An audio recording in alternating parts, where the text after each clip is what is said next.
batela mikombo. Yahweh, Yahweh, benisa mikombo. Yahweh, Yahweh, batela mikombo.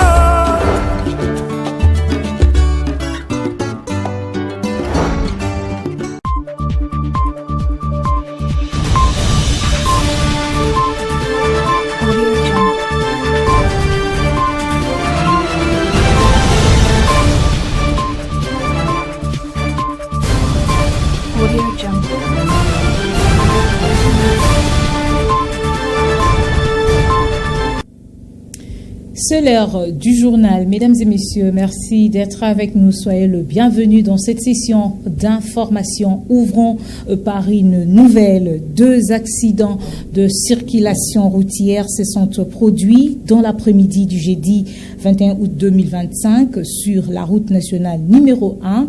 C'était aux alentours de 13h qu'une voiture de marque Toyota A26 matricule 8540 AM-10 de la couleur verte est entrée en collision avec un camion remorque en provenance de la ville de Matadi à quelques mètres de la montagne des Bangou. Cet incident fait état d'un bilan non officiel de 3 décès et des dégâts matériels importants à quelques kilomètres sur la même route nationale, précisément à la montagne Kitemoko. Il y a eu un autre accident de circulation. À en croire le témoin du drame, l'excès de vitesse de la voiture de marque Yaris et celui du camion remorque a occasionné ces drames. Revenons à Matadi où le nouveau ministre du gouvernement Bilolo D ont pris officiellement leurs fonctions le mercredi 20 août 2025, nous dit Suzanne Paille dans cet élément.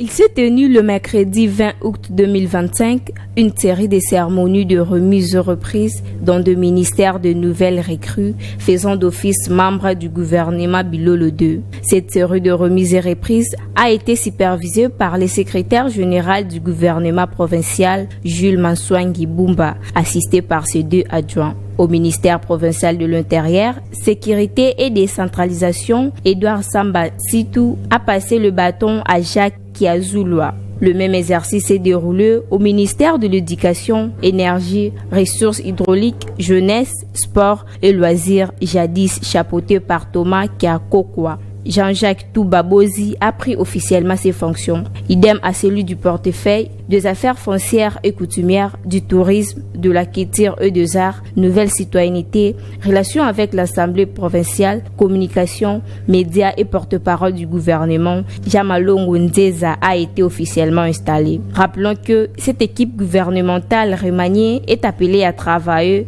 dans l'objectif de concrétiser les programmes quinquennals du gouverneur de Provence défendu devant les députés provinciaux le 19 juillet 2024. Parlons infrastructure, une lueur d'espoir pour les habitants de Kassangoulou dans la province du Congo central. Après plusieurs mois de silence sur le rail, la reprise du trafic ferroviaire entre Kassangoulou et Kinshasa semble se dessiner.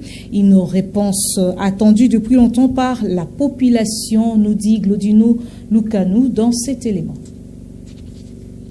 À la gare centrale de Kassangoulou, l'atmosphère change. Le passage du chef du département de chemin de fer en mission d'expédition le mercredi 20 août 2025 sonne comme un prélude à un redémarrage tant espéré du trafic ferroviaire. L'objectif de cette descente sur terrain, évaluer l'état des installations ferroviaires et s'assurer des conditions nécessaires à la reprise de locomotives reliant Kassangoulou à la gare centrale de la ville-province de Kinshasa.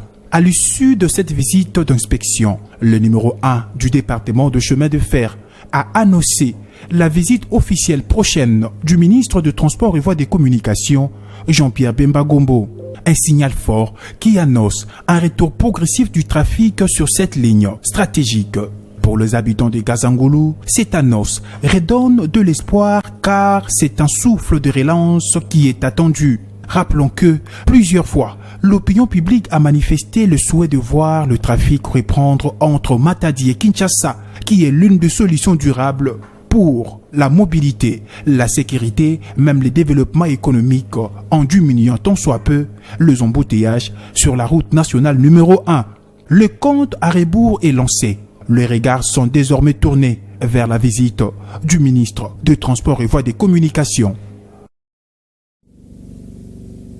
Vous venez là de suivre la visite d'inspection du chef de département du chemin de fer à la gare de Kassangoulou dans le cadre de la reprise du trafic entre Kassangoulou et Kinshasa, un élément de Glodino Lucano rendu par Reg et Lenguessa.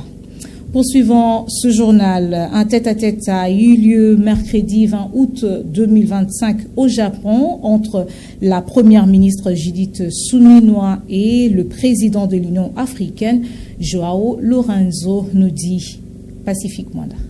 Elle prend part à la 9e conférence sur les investissements en Afrique à Yokohama au Japon. Sur place, la première ministre Judith Suminwa a échangé avec plusieurs personnalités, dont Raoul Massoul, haut-commissaire adjoint chargé des opérations du Haut-Commissariat des Nations Unies pour le réfugié, le président de l'Union africaine et président de la République d'Angola, João Lourenço, le mercredi 20 août 2025.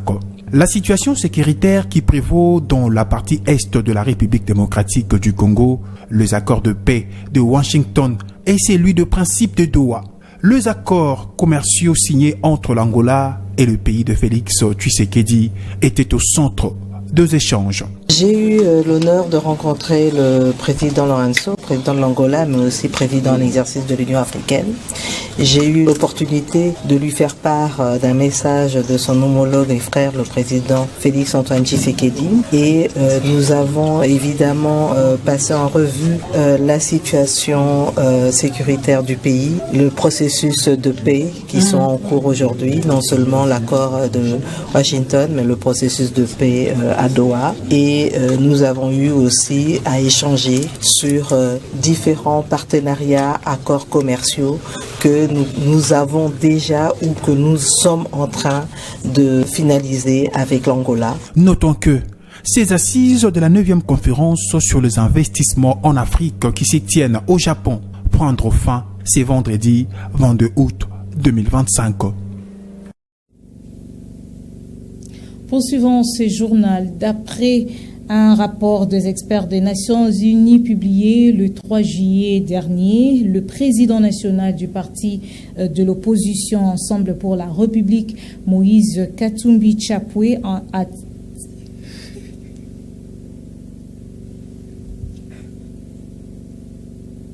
et à 0 T.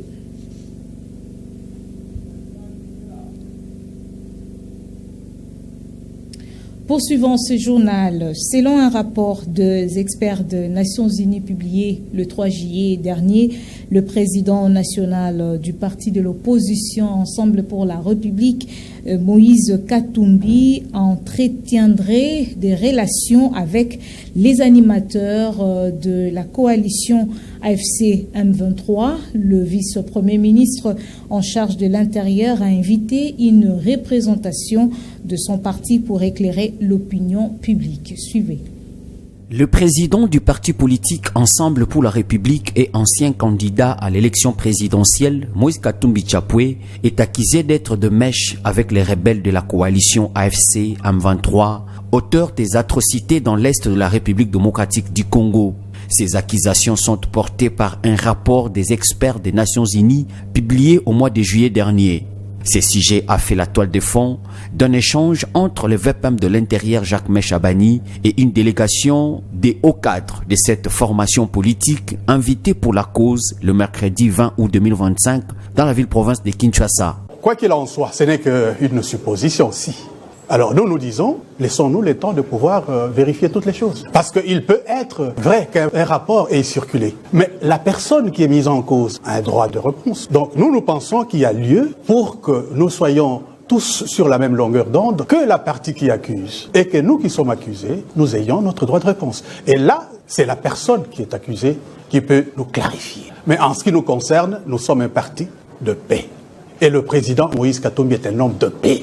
Notons que plusieurs membres influents des quelques partis politiques congolais ont rejoint la coalition AFC M23. Et enfin, pour terminer, la conférence internationale de Tokyo sur le développement de l'Afrique se tient à Yokohama jusqu'à ce vendredi après près de 5000 participants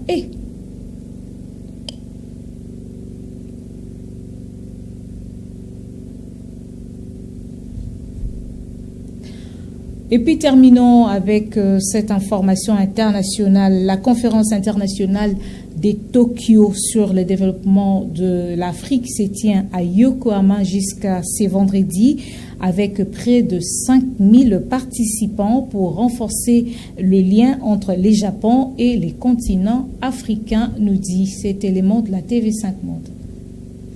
Je crois qu'il vaut mieux que je commence par le début, c'est-à-dire que c'est en 1993, 30 ans auparavant, que le Japon a initié cette initiative. C'est une conférence internationale. C'est pas une bilatérale entre l'Afrique et le Japon, comme on voit dans d'autres pays. C'est une conférence internationale, ce qui veut dire que nous avons des partenaires de l'Afrique qui sont avec nous et co-organisés avec les Nations Unies, la PNUD, la Banque mondiale et puis la Commission d'Union africaine. Donc, on parle de beaucoup de choses, mais 3 piliers, toujours sur la paix et la stabilité, l'économie et puis les questions sociales, y compris la santé.